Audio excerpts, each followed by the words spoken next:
read I Was a Teenage Slasher by Stephen Graham Jones, and yeah, I should have known better than to think this was just going to be a normal coming of age story.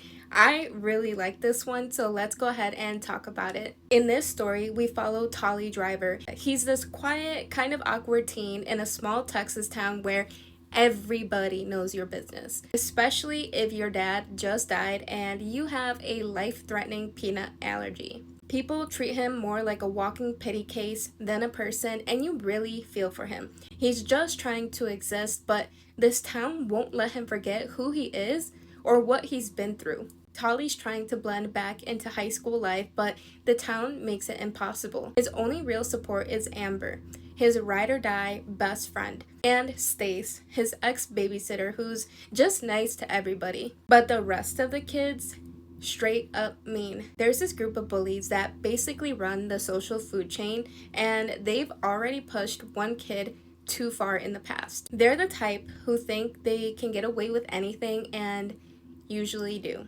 Then there's this party, and something goes down that crosses a serious line. You think it can't get worse, but it does. And that moment cracks something open. From that moment on, the story takes a turn, not just into horror, but into something deeper, almost like trauma wearing a slasher mask. This book is different because we're in the mind of the one person we're usually running from in these horror stories. But here, you're not just watching the chaos, you're living inside it. It's like someone handed the slasher the camera and said, okay, now you tell your story. Stephen Graham Jones really leans into the tension of being the outsider, the kid no one understands, the one everyone underestimates. It feels like a late 80s teen movie collided with a fever dream, only everything's soaked in dread.